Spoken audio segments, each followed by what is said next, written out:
अपने दैनिक जीवन में वे साधना के माध्यम से प्रारंभ करके जीवन जीने लगे, तो फिर बाकी सारी चीजें जो है पंथ वंथ फिर डिवीजन वगैरह अपने आप फिर लुप्त हो जाएगा। और अभी जब हम कोई जी पंथवाद या कुछ डिवीजन करते हैं तो उसका मतलब है कि हम उस रास्ते पर नहीं जा रहे।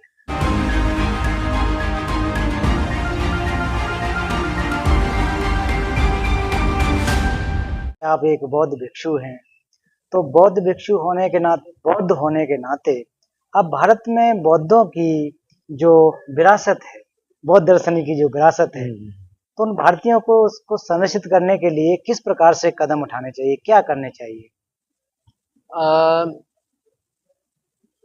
प्राचीन काल में ये बौद्ध परंपरा बहुत ही विस्तार से रहा है, इसमें दो राय नहीं जी है। जी जी क्योंकि जितना अभी खनन हुआ है जी और आर्कियोलॉजिकल सर्वे के अनुसार ये कुछ 10 साल पहले की बात थी, तो जितना भारतवर्ष में खनन हुआ है उसका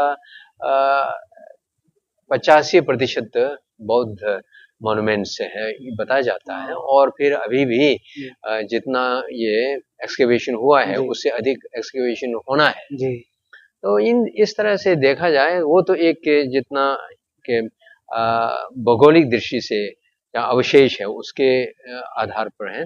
लेकिन हम देख लें तो भारतवर्ष एक बहुत ही समृद्ध ये सांस्कृतिक का वो है क्षेत्र है, जी संस्कृति का भी क्षेत्र है और स्रोत भी है। जी विभिन्न दर्शन का स्रोत है और गंभीर ज्ञान का स्रोत है, उदय स्थल है।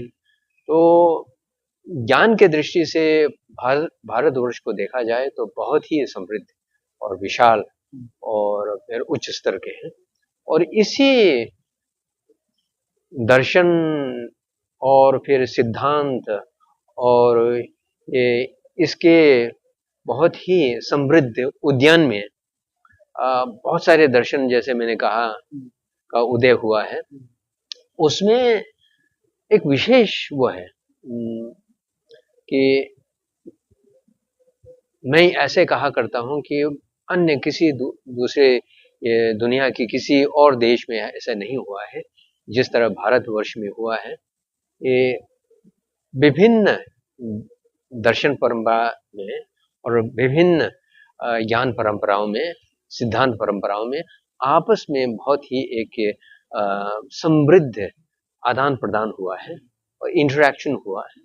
और ये इंटरेक्शन एक सुपरफिशियल इंटरेक्शन नहीं, ये बहुत ही गंभीर रूप से आप न्याय की दृष्टि से देख सकते हैं, प्रमाण की दृष्टि से देख सकते हैं, आप दर्शन की दृष्टि से देख सकते हैं कितना एक आपसी वो हुआ है,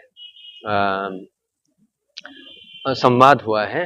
ये कभी कभी लोग कहते हैं विवाद हुआ है, नहीं बिल्कुल मैं तो उसे संवाद कहता हूँ।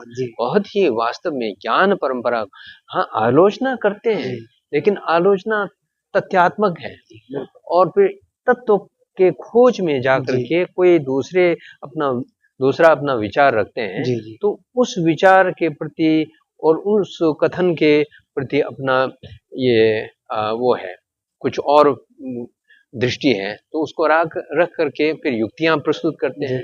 तो उसके आधार पर जब दूसरे पक्ष से जब आता है तो वो स्वीकार्य है, अपने पक्ष ये कुछ ये उस पर आहार होता है और फिर उससे ध्वस्त होता है, मंडित होता है, खंडित होता है, तब उसको छोड़ के आगे बढ़ते हैं। ये इतना समृद्ध है और ये परंपरा बहुत ही गंभीर रूप से देखने को, मैं तो ये यहाँ तक कहता हूँ कि इस तरह की जो संवाद की परंपरा है और कैसे किसी सिद्धांत दर्शन से किस पर प्रभाव हुआ है, कैसे लोगों ने लिया है, ग्रहण किया है, उसको देखने के लिए ऐतिहासिक लोगों के पास जाने की जरूरत नहीं है।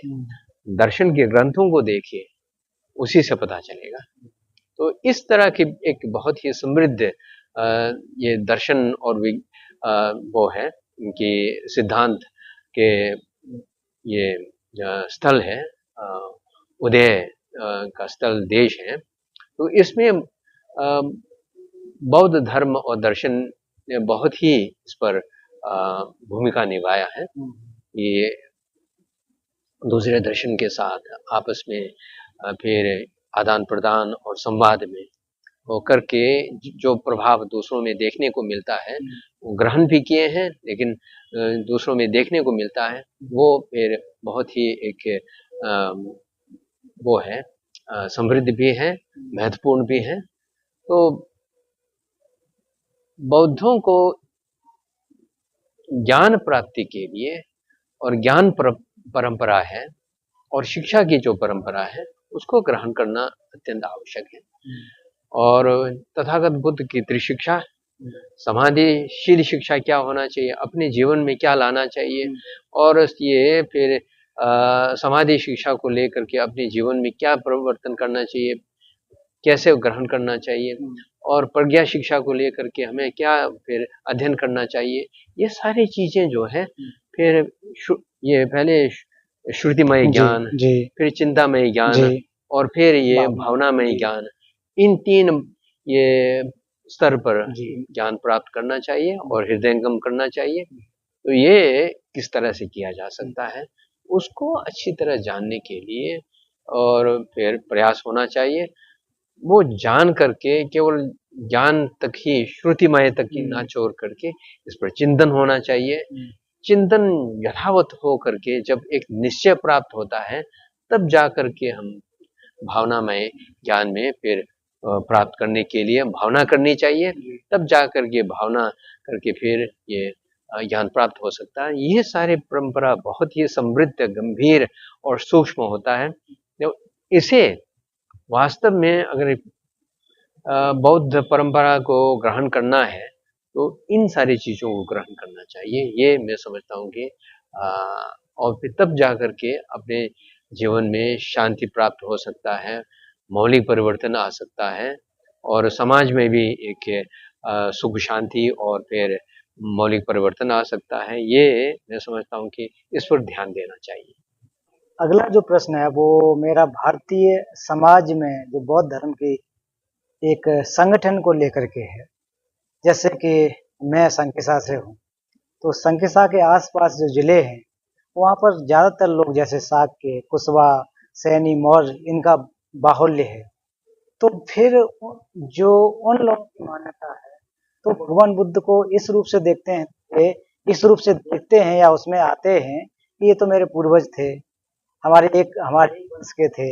इस रूप में बौद्ध दर्शन के प्रति बहुत ज्यादा, दर्शन तो इतना नहीं समझ पाते लेकिन इस परंपरा के प्रति अग्रसर होते हैं। दूसरे जैसे कि हमारे बौद्ध जो बाबा साहब के बाद 1956 के बाद जो परिवर्तन आया है तो वो बुद्ध भगवान को या तथागत बुद्ध को बाबा साहब के जरिए पहचानते हैं या फिर एक बात बन गया है कि मैं अम्बेडकरवादी हूँ और इधर हम लोग या इधर कहते हैं कि हम साक्यवादी हैं। तो क्या ये जो धीरे धीरे ये पंथ बन रहे हैं भविष्य के लिए खतरा नहीं है क्या बौद्ध दर्शन के लिए या बौद्ध परंपरा के लिए? यही मैं, जैसे मैंने पहले कहा कि पहले से ही यदि हम एक वास्तव में तथागत बुद्ध के जो एक उनका मार्गदर्शन है, उनके द्वारा प्रदर्शित मार्ग है, उस पर समीचीन रूप से अगर हमको चलना है तो उनके कथन के अनुसार, उनके मार्गदर्शन के अनुसार चलना चाहिए। उसमें कोई डिवीजन नहीं है, वो एक ऐसे यान है, ऐसे एक महापथ है जिसमें जाकर के हम करुणामय हो जाते हैं, हम शीलवान हो जाते हैं, हम प्रज्ञावान हो जाते हैं। जहाँ शीलवान, प्रज्ञावान और फिर ये समाधिवान हो जाते हैं, हम पूर्ण रूप से इतना उच्च स्तरीय न भी हों लेकिन उस मार्ग में प्रवृत्त हो जाएं तो वहाँ फिर पंथ वगैरह सारी चीज उसमें फिर वहाँ से छट जाता है। जब तक वो नहीं छटता है तब तक हम फिर अच्छी मार्ग पर प्रशस्त रूप से जा नहीं रहा है। ये हमें इसका मापदंड या पैरामीटर के रूप में जानना चाहिए। जैसे ही फिर हर दुनिया में जब भी कोई ये परंपरा बनती है तो फिर थोड़ा आगे जा करके कुछ समय के बाद फिर वहाँ पंथ और डिवीजन सब होने लगता है। तो तथागत बुद्ध की वाणी जो है इतने प्रचुर मात्रा में, इतने स्पष्ट रूप से और खास करके मनोविज्ञान के रूप में आजकल ये कहा जाता है कि संपूर्ण दुनिया में मनोविज्ञान के दृष्टि से देखा जाए कि बौद्ध मनोविज्ञान जो है सबसे समृद्ध है और सबसे गंभीर और सूक्ष्म, और इसके प्रति फिर न्यूरो साइंटिस्ट और कॉग्निटिव साइंटिस्ट और ये सारे लोग जो है इससे आकृष्ट हैं, इस पर प्रदर्शित जितने भी है उस पर फिर शोध कर रहे हैं। तो इसके माध्यम से जब हम कुछ प्रयोग करने लगते हैं अपने दैनिक जीवन में भी, साधना के माध्यम से प्रारंभ करके जीवन जीने लगे, तो फिर बाकी सारी चीजें जो है पंथ वंथ फिर डिवीजन वगैरह अपने आप फिर लुप्त हो जाएगा। अभी जब हम कोई जी पंथवाद या कुछ डिवीजन करते हैं तो उसका मतलब है कि हम उस रास्ते पर नहीं जा रहे। मतलब पंथ परंपरा न पढ़ के ज्ञान की जो परंपरा उसमें लोग हाँ, उसी पर अग्रसर होना हो। चाहिए ये। तो फिर उसमें मानव मात्र का वो रहता है, जीव मात्र रहता है, बाकी कोई डिवीजन नहीं है। जी समस्या गुरुजी क्या है कि जैसे आपकी परंपरा या कहें कि जो तिब्बती परंपरा या दर्शन तो शायद प्राचीन वही है, लेकिन व्यवस्था में आज होगा कि भारत में भी व्यवस्था है जहाँ पर 15 वर्ष तक 20 वर्ष तक अध्ययन करके उस ज्ञान को प्राप्त करते हैं।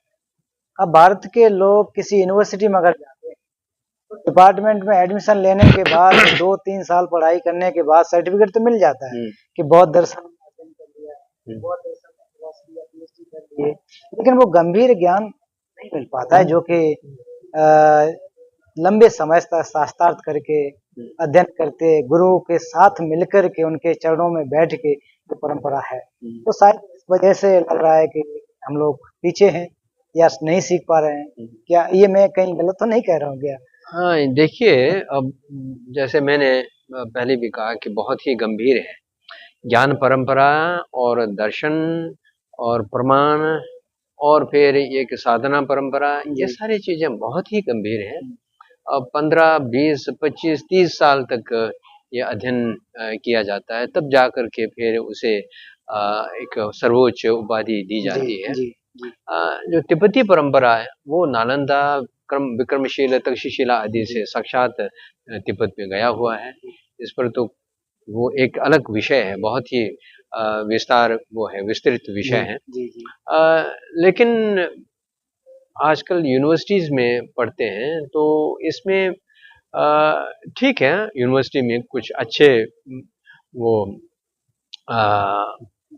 अध्यापक भी हैं, लेकिन ये जिस तरह से यूनिवर्सिटीज का कोर्सेस बना हुआ है वो 2-3 साल में फिर कितना पढ़ाया जा सकता है।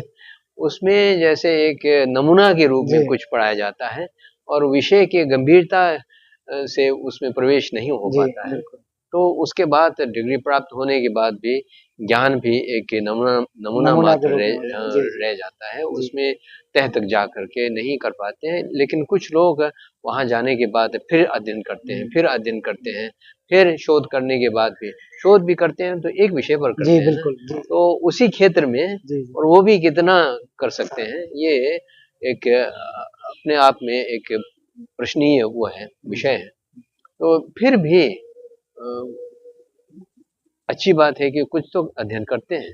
तो पश्चिम जगत में भी मैंने खुद भी पढ़ाया और ये लोग वहाँ देखते हैं, लोग क्या करते हैं कि यूनिवर्सिटी में जा कर के बीए, एमए में बहुत अध्ययन करते हैं और फिर ये ओरिजिनल रिसोर्स को लेकर के भारत में आ करके फिर गुरु के साथ बैठ करके मठों में जा करके फिर अध्ययन किए करते थे। और बहुत लोग ऐसे करके अध्ययन यहाँ 5, 10, 15 साल रह करके अध्ययन करके फिर वापस अमेरिका, ऑस्ट्रेलिया, यूरोप आदि में जाके वहाँ प्रोफेसर्स बन जाते हैं। वो आज भी जो है बहुत ही प्रतिष्ठित प्रोफेसर्स माने जाते हैं।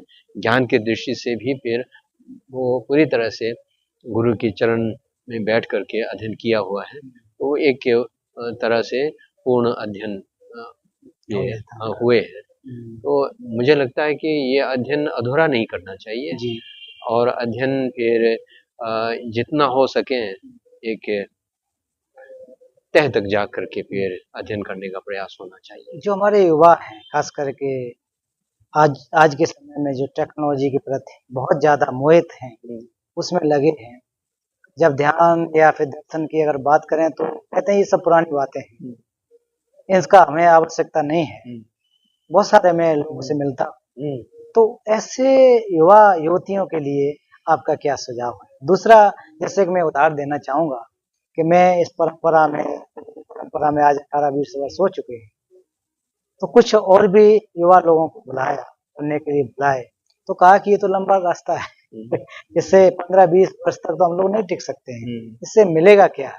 तो आप जो हमारे युवा युवती हैं, वो लोग इसको एक बोझ न मान करके एक टेस्ट माने, बहुत रुचि इसमें दिखाएं, उसके लिए आप मार्गदर्शन करने की कोशिश कीजिए। देखिए, रुचि लोगों को लगता है कि आज इस आधुनिकता के चकाचौंध जीवन में, दुनिया में, अब ये सब प्राचीन ये सारी चीजें अब ये आउटडेटेड होगा और इससे क्या फायदा होगा। इसमें एक मौलिक वो परिवर्तन होने की जरूरत है कि जैसे मैंने कहा कि भौतिक समृद्धि से क्या फायदा हो सकता है, ये सारे चीज अपने जीवन में विश्लेषण करना चाहिए युवकों को। और इससे क्या प्राप्त हो सकता है, वास्तव में सुख कहाँ से प्राप्त हो सकता है, कैसे प्राप्त हो सकता है। और बौद्ध दर्शन में जो कहा गया है उसका कुछ स्वाद लेना चाहिए, और कुछ स्वाद लेने के लिए व्यवस्था भी होनी चाहिए। कहीं फिर कैंप हो या फिर कहीं ये कुछ ऐसे ट्रेनिंग स्थल हो या फिर कुछ ऐसे जगह हो जहाँ लोगों को इसका कुछ ये परिचय हो। तो परिचय केवल लेक्चर दे करके नहीं, लेकिन अंतर थोड़ा झांक करके फिर थोड़ा साधना के साथ अगर फिर ये इस तरह की व्यवस्था हो तो मुझे लगता है कि धीरे धीरे वो हो जाएगा। और फिर जब लोगों को स्वाद मिलने लगेगा तब जा कर के फिर अंदर आने का प्रयास ये कर सकते हैं और रुचि बढ़ सकता है। नहीं तो वही होता है कि फिर काफी साल तक, 40-50 साल तक उसी भौतिक चकाचौंध के पीछे दौड़ते रहेंगे, और 40-50 साल के बाद फिर ये एक जागरण मिलेगा कि इससे तो कुछ प्राप्त होने वाला नहीं है। तब मोड़ करके जब देखते हैं तो थोड़ा विलंब भी हो चुका रहता है।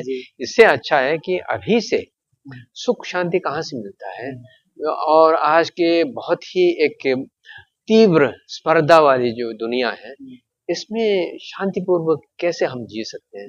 मेरे पास बहुत सारे पश्चिम के लोग छोड़िए, भारतीय युवा जो अच्छे अच्छे कंपनी में उच्च स्तरीय फिर पद पर रह चुके हैं और रहते हुए आते हैं कि अब मैंने क्या देखा, प्रारंभ में तो मुझे लगा कि अगर हमारा तनख्वाह फिर 5,000 हो तो भी हमें ठीक है, 5,000 मिला उससे तृप्त नहीं हुए, 20,000 मिला उससे भी तृप्त नहीं हुए, 50,000 मिला तृप्त नहीं हुए, 1,00,000 मिला तृप्त नहीं हुए। इस समय 10 साल पहले की बात थी, इस समय मेरे तनख्वाह जो है 2 लाख है। एक दूसरा उसी समय किसी और समय पर वो मुलाकात हुआ तो वो कहने लगे कि 3 लाख है, लेकिन सुख शांति बिल्कुल नहीं है। और मुझे लगता है कि हमने अपने जीवन जो है कंपनी को भेज दिया, अब मुझे क्या करना चाहिए।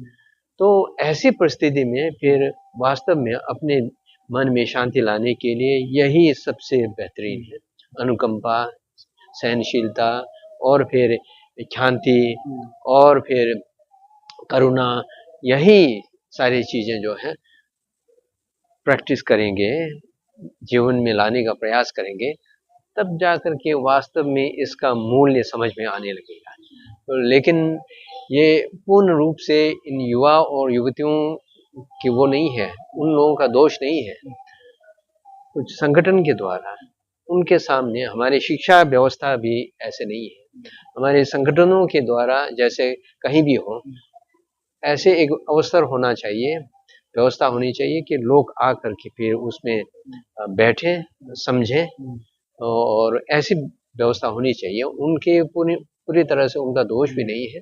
मैं समझता हूँ कि इस तरह से लोग समझने लगेंगे स्वाद चाखने लगेंगे तब धीरे धीरे समझ में आएगा। धन्यवाद गुरुजी, बहुत बहुत धन्यवाद। और निश्चित रूप से आपके इस ज्ञान से बहुत सारे लोगों को लाभ होगा। और मैं प्रत्यक्ष रूप से अभी तो आपका मार्गदर्शन सुना, उससे तो तुरंत लाभ तो हुआ ही है और आगे भी होगा। तो आपका बहुत बहुत धन्यवाद देना चाहूँगा कि आप कुछ दिनों से अस्वस्थ भी रहे हैं, लेकिन फिर भी आपने मेरी विनती को स्वीकार किया। इस इंटरव्यू में आपने समय दिया। गुरु जी, आपका बहुत बहुत धन्यवाद। बहुत बहुत धन्यवाद। सभी श्रोता और दर्शकों के लिए भी बहुत बहुत धन्यवाद।